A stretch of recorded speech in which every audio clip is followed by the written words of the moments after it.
I introduced HRES 1479 after learning of records that show U.S. Postal Service inspectors targeted Americans for advocating for conservative causes. I would like to request unanimous consent to submit for the record an article from the Washington Times from September 22, 2022, titled "The Postal Service Surveilled Protesters with Pro-Gun and Anti-Biden Agendas." Without objection. Thank you, ma'am.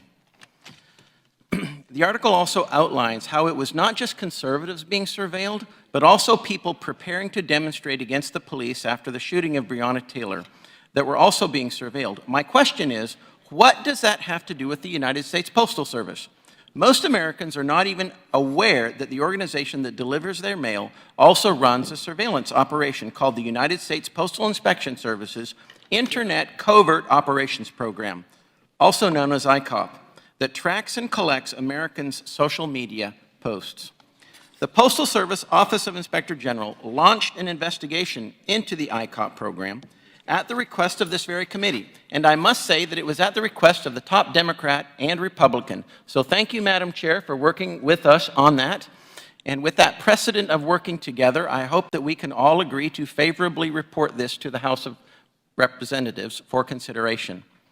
The resulting report clearly stated that the postal inspector's surveillance overstepped its lawful law enforcement authority. And I quote, "We determined that certain proactive searches, ICOP conducted using an open source intelligence tool from February to April 2021 exceeded the Postal Inspection Service's law enforcement authority. Furthermore, we could not corroborate whether other work analysts completed from October 2018 through June 2021 was legally authorized. It is very disturbing that in over 8 months since this report initially came out, Democrats have not requested more information or even had a hearing on this matter.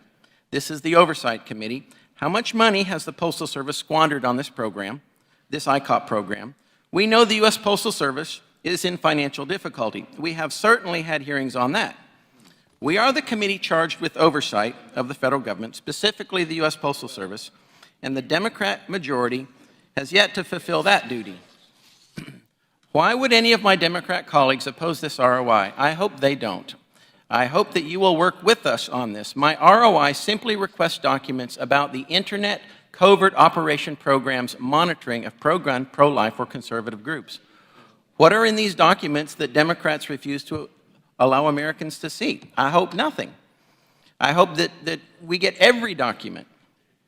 We need answers, and we need them now. The United States Postal Service should not be abusing its power with a program more fitting for a police state than the United States. Furthermore, it should not be targeting Americans because they believe in the constitutional right to bear arms or because they disagree with the president. I urge all my colleagues from both sides of the aisle to support my resolution because it protects all of our constitutional rights, especially our First Amendment rights.